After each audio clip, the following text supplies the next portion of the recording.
Ensonga za Ssaabasajja Ronald Muwenda Mutebi II ziranze. Akatambi beeyongedde okuba nga bakawakanya bagamba kakwatemu, ate waliwo abavuddeyo ne baba nga baleeta bwino nti akatambi katuufu. Abange Fiona Nyamutoolo ye olwamaze embaga n'agamba nti ndi mukyala mukozi, nnyina okuddayo mu ofiisi. Mbaniriza mwena abali ku NCK-TV, mwebale kubanga mugyekuumiddeko, mwebale kutambula naffe.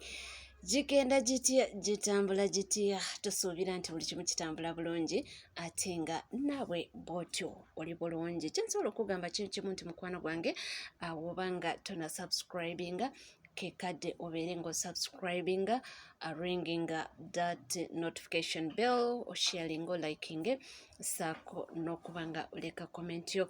Ebisigadde byonna buterevu, amawulire nja kubanga ngakuwa era nja kubanga ngakutuusaako.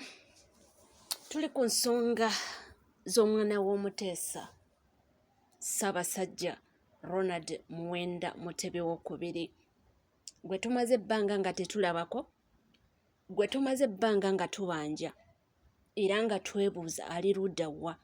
Batugamba twakomayo kumulaba nga ekifaananyi bakipositinze ng'ali Namibia, gye batugamba nti yagenda oba okuba nga awummulako, nti oluvannyuma lw'abasawo okukamutema nti yeetaaga okuba nga awummulako ko ye nga bamaze nga okufuna advice okuva mu basawo be, n'asalawo abe ng'awummulirako e Namibia. Ebibuuzo bibadde bingi naye ansa ntini. Omukulu Katikkiro wa Buganda Katikkiro Charles Peter Mayiga ebibuuzo nno katabimutte era nga yatuuka gy'atuuka mu butuufu nga kimuyitiriddeko.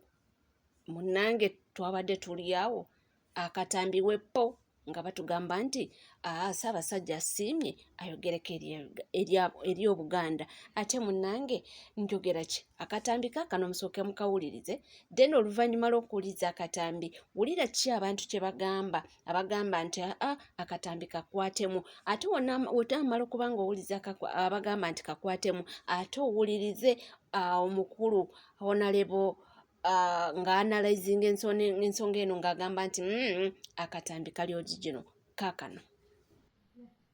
Mbalamusizza abantu baffe mwenna.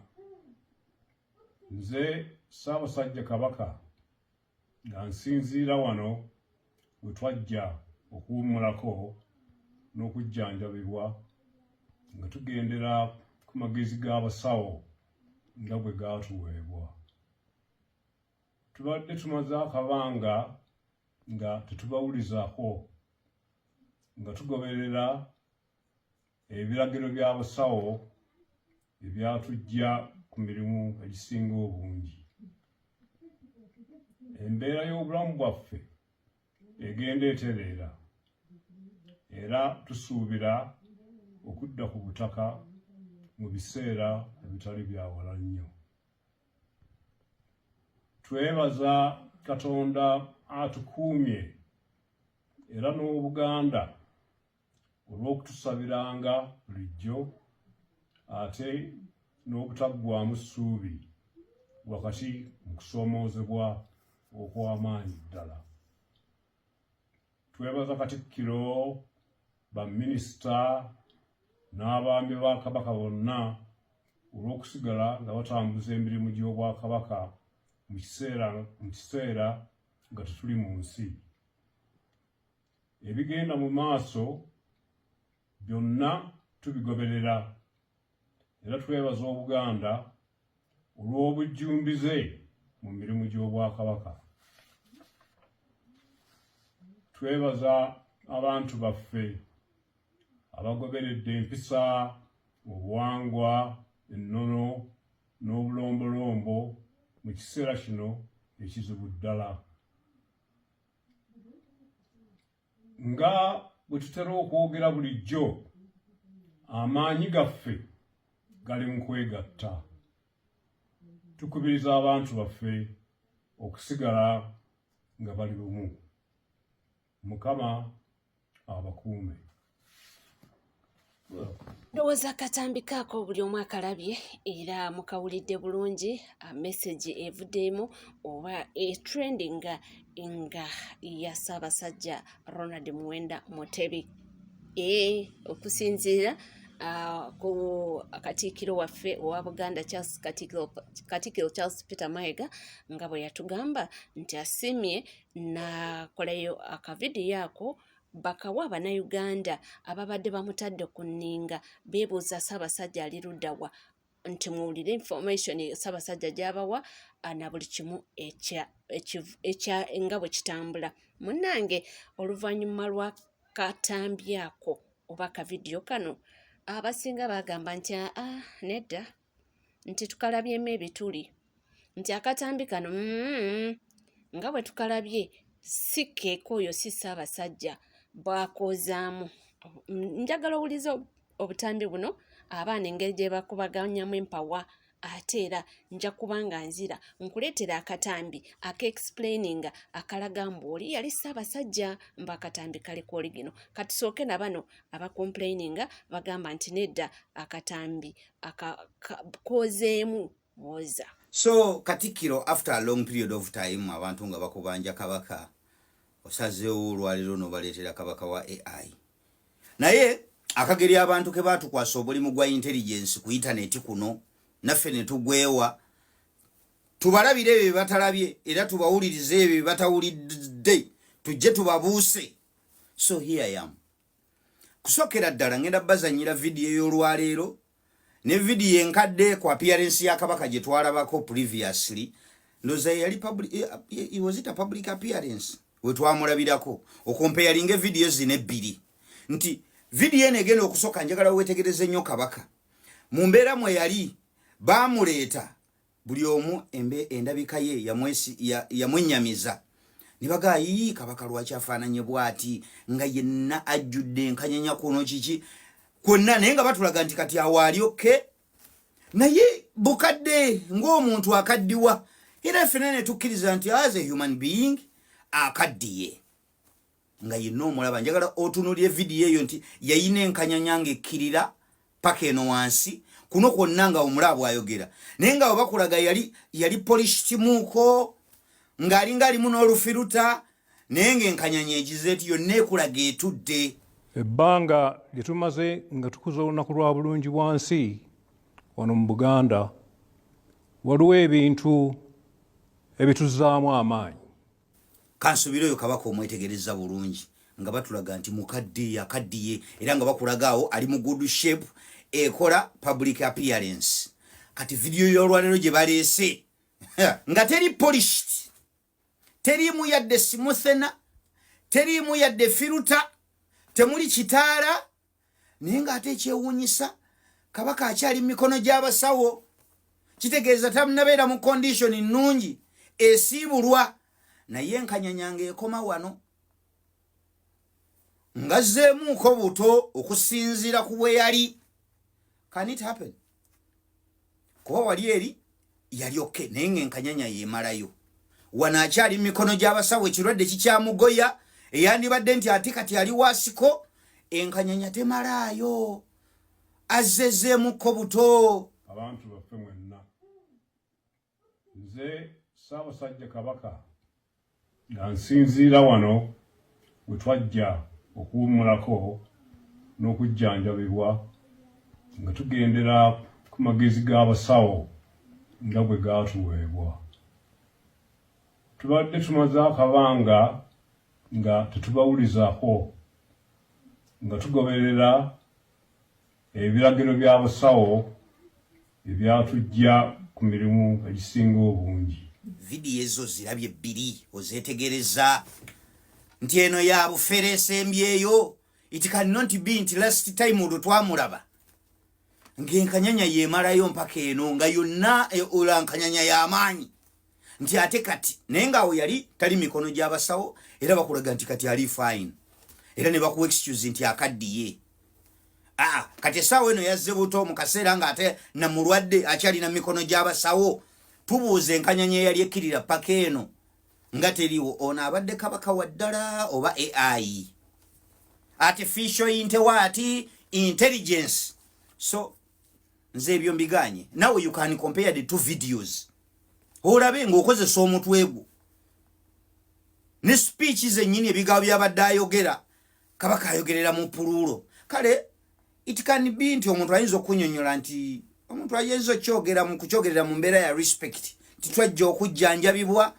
Omuntu ayinza okwebuuza yajja omulwaki ayogerera mu pululo nti ayinza okyogera mu mbeera ya kitiibwa muga kale naye ekisinza okummalamu amaanyi ye introduction nze Ssaabasajja Kabaka. Since when nga Kabaka ye addressinga bwatyo n'omuntu wa bulijjo okujja naga nti nze gundi nze bawa gundi owulidde yawakana. So zezimu ku nsobi ze bakoleddemu eyo ebintu kati ensobi simanyi bwe mugenda excuse kijja mugenda tuwa nti Kabaka asobola okujja n'atugamba nti nze Ssaabasajja Kabaka ng'ate tumulaba ani awakanye.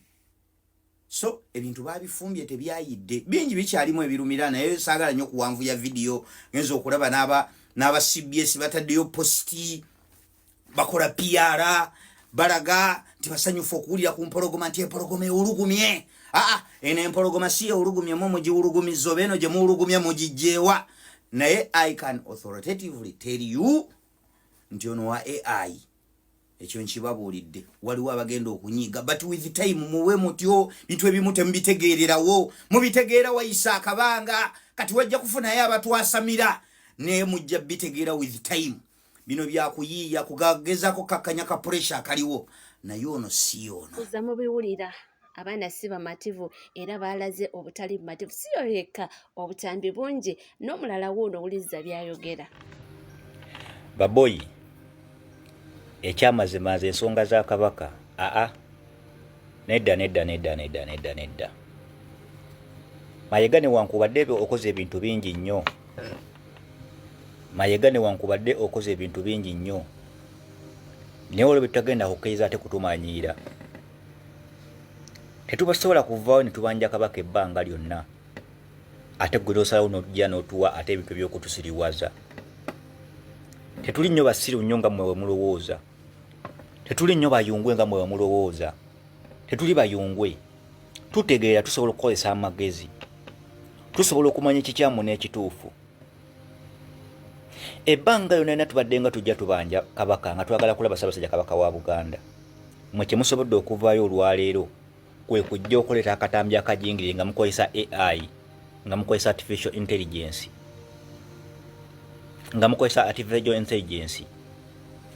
Ebbanga akadambi konna nga mukakoze kabadde fake 100%. Kabadde fake. Konna nga mukakoze kabadde fake. Kabaka tayogera takola nko speech nga buli kigambo kyayogera mu pululo. Kabaka buli kigambo kyonna kyakola oba buli kigambo kyabadde kyakola mu speech ye kibeera mu sinjula so si mu pululo. Okitegeera kibeera mu sinjula si mu pululo. Kabaka Evans mbadde ndabye speech za Kabaka nga ayogera sirabamu Kabaka nga mu kweyanjula agamba nti nze Kabaka ekyo takyogerangako. Sirabamu Kabaka nga ayambadde nga akola speech nga tateddeko galubindi abaffe zalazeewa. Kabaka Eva abeera n'empeta ye ku lugalo abaffe kyalazeewa. Bw'otunuulira ebintu byonna ebibadde mu katambi Kabaka tasalangako kawalaata. Osobola okuva ino ngamba nti Kabaka yali agire Kabaka tasalangako kawalaata. Kikafuuwe. Mayiga tukooye ebintu by'okutusiriwaza. Essaawa yakati mufulumiza akatambi ako n'ekigendererwa kibadde kwagala nti Kabaka amenshonize ku Mayiga sakira ati kapuresha kasobola okukendeera. Okitegeera? Sakira ati kapuresha kasobola okukendeera. Kubanga akimanyi essaawa yakati akimanyi bulungi nti bamutaddeko akazito. Talina bwagenda kavaako. Akazita kamuteereddwako talina bwagenda kavaako. Emirundi mingi nnyo enkiiko ezibadde Mmengo ez'abataka enkiiko nyingi zabaddemu ez'abataka ng'ateekeddwa okuvaayo okuwadwesinga ku nsonga za Kabaka embeera gy'alimu naye nga settlement gyavaayo okukola nga bagikuba nga bagigaana kubanga byonna byabadde nga ayogera bibadde nga bya bulimba. Tusooke twebuuze olukiiko luli eri omutaka we yayimye n'agamba nti ffe abalina obusobozi bwe tuvaayo temusobola kutukkiriza ne tugenda okulaba ku kabaka fe abalina obusobozi. Mayiga gwe kennyini wazaamu arrogance nova n'ogamba nti bwe nakkiriza abantu okugenda okulaba Ssaabasajja Kabaka wa Buganda ennyonyi teziggwemu ebifo. Ng'olinga ngagezaako okugamba nti ku kisaawe Entebbe waggwawo ennyonyi emu. Tulina okukomya obulimba. Okitegeera? Esooyo katwebuuze, bw'abanga tosobola kukkiriza muntu yenna kugenda kulaba Ssaabasajja Kabaka wa Buganda, ani yagenza okukwata akatambi ako? Okitegeera? Tunuulira background akatambi ako kabaka mwalimu. Waliwo ekigambo physics kye twayitanga mirage nti bw'obanga otambulira ku kolansi ng'omusana gubadde gwaka bulungi nnyo, osobola okulaba eri awantu ng'olinga nga wali amazzi ng'olaba radiations kyekiri mu katambi. Nti Entebbe kabaka mwatudde egezaako okulwana ne green screen gyeri mu background. Green screen lubeera lutimbe lwa green kuba sola ekifaananyi mu background. Okitegeera? Bw'otuulira ebintu binene ekyamazima kabadde kawaani gwe munnayuganda ntogeza n'ovaayo n'ofuulingibwa video ebadde ya AI omuntu asobola okwogera ebigambo n'abiteeka mu ddoboozi lyo gwe kennyini era ng'omuntu asobola okwoza nti ebigambo ebyo gw'obyogedde naye nga byonna bibadde bya kiwaani. Mayiga essaawa yakakati wamaze okukola obulimba n'ogamba kabaka wamukubiddeku ku ssimu era yagambye byewavuddeyo n'otugamba. At the same time kabaka tukimanyi bulungi nti eddwaliro lyalimu lyabatabufu ba mitwe abaffe. Oyinga nga gezaako okugamba nti wakubidde kabaka essimu yabadde aze mu normal senses ze wamukubidde essimu, kubanga tukimanyi bulungi nnyo tewaliwo omuntu gwe bayinza tutwala mu ddwaliro ly'abalalu nga si mulalu oba nga taliiko kikyamu ku bwongo. Omuntu batugera okumutwala mu ddwaliro kitegeeza abeera mulwadde ku mutwe era n'ebigambo by'abayogera biba tebijja kusobola kukwatagana. Abaffe bw'obanga osobola okuva n'owandiika ebigambo gwe bewagamba nti no kabaka ye yabyogera. Okitegeera? Omuntu omulwadde w'omutwe yaba yafuna atya amagezi awogera gwe bewavaayo n'ogamba abantu. Tukoye obulimba. Mayiga byonna bikole mu kavidiyo ekigendeddwa muntu obadde oyagala kabaka akumentioningeko nti twebaza Katikkiro osobole okujjawo puresha y'abannayuganda abakubanja kabaka. Kati essaawa yakakati tolina kyogenda kugira. Essaawa yakakati tomanyi kikyozzaako. Wafulumye eggwanga oli Tanzania byewagenza okukolayo biyinza okubeera nga nabyo byagalagezaako kuweweeza ku puresha bannayuganda gye bakutaddeko naye osaaga ojja kweta kabaka. Abankuumire tuli ku YouTube channel, kwata mu bio, genda mu bio waliwo link eyo eya YouTube channel egenda kudrivinga butereevu ate munange paka ku ebyo byonna nga bikyagenda mu maaso abantu nga bakyakayana. By the way, obwesibe butambi bwokka obuliwo ng'abaana bakayanira ekintu ekyo bagamba nti akabaka akatambi ke baleeta bamwozaamu bungi naye bonna tetusobola okuba nga ate tukola ki tubbawa. Naye Honorable Muhammad Nsereko ye avuddeyo n'abanga atutangazaamuko n'atugamba nti ye ebintu ebyo bye boogerako yabisoma ebya IT biki ebyo byokusimanyi okugatta obutambi biki byonna okwozaamu omuntu n'omwogeza agamba byonna abimanyi. Okusinziira ku ye alina explanation eyiye ng'omuntu era ye kyakakasa nti akatambi kali ke twalabye yabadde Ssaabasajja Honorable Muhammad Nsereko uno agiri nga atu-explainingira tuyige wekiba kituufu oba nedda ye naye ayina engeri yasazeewo okuba nga ate atunnyonnyola mbu tutegeere ekituufu kyekiriwa. Kankulekere Honorable Muhammad Nsereko atuwe nga ye wabimanyi nga wabinnyonnyola. Tunuulira line of symmetries eza body. Line of symmetries ziogalinga n'ez'omuntu. Bwe mba njogera wano ondaba ndi expressive ndi bwenti. That is what we call the natural way. Number 3, flipping of papers by using deep fake. Tosobola kuflippingisa muntu knuckles ne zitambula in an unsymmetrical way. Kakati waliwo ne software gwokozesa to prove whether something is a deep fake or not. Naye wali already bagiyita deepware.ai orunningamu video eyo negamba whether it's fake or original. Anyone who has been a student of artificial intelligence bwogiteekamu ega this is an original video. The light shades bw'oba okozeseza video mu deep fake, you cannot produce the light shades. This is natural light. You cannot produce it. Unedited video ebeera ne shadows cast ne edges. Therefore, this is a very valid video. Tuyina gye tuyita body swings. At the end Kabaka bw'aba ayogera, bw'oba ositudde olupapula n'okola bwoti, the head swings naturally. So it takes an intelligent person to understand artificial intelligence. An ordinary brain amala gwogera ku AI tagimanyi. So generative AI gyosobola okukozesa videos nyingi. Waliwo gye bayita Genmo AI, waliwo gye bayita Playday, waliwo gye bayita Stable Video, waliwo gye bayita Pika, waliwo gye bayita Sora, etc. Pika Labs n'endala.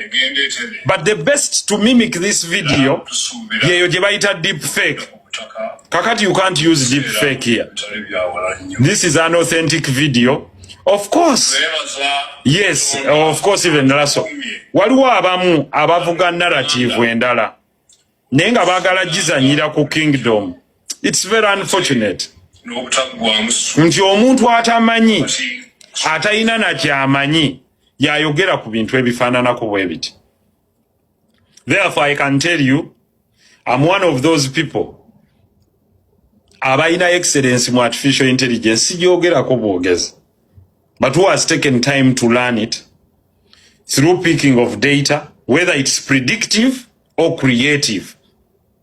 Kakati oli ajja n'agamba artificial intelligence tamanyi eri creative, tamanyi eri predictive, tamanyi bw'esobola kubeera sorted. Byomunnaffe bikyalanda ebya Ssaabasajja era tujja kusigala nga tubibatuusaako kyonna kye tunaaba tufunyeewo ekikwata ku Mutanda tujja kuba nga tukomawo era tubikuwe tubikuleetere. Munnange atuddeko ew'omugole waffe Honorable Fiona Nyamutoro. Ye munnange ng'omukazi yenna oba ng'omukyala yenna omukozi yagambye nti munnange ate bino ebyokuddaano ate nzire bw'ate ndi mugole nina okukola era bw'atyo omukazi wattu yakeeredde mu ofiisi akakalabanye emirimu gy'Abannayuganda abaamuwa akalulu abamuyinamu obwesige n'okuba nga anoonya amata g'abaana.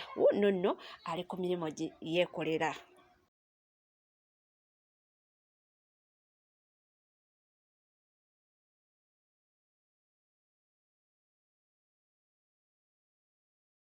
Soli mulabi mulungi owa NCK TV weebale nnyo kubanga ogyekuumiddeko era weebale kutambula naffe weetulinnya obuterevu okuba nga tukutuusaako amawulire ag'enjawulo. Wenkugambira nti oba ng'oliyo tuna subscribinga kekadde obeere ng'osubscribinga ringinga that notification bell osharinga olikinge sako n'okuba nga oleka comment yo.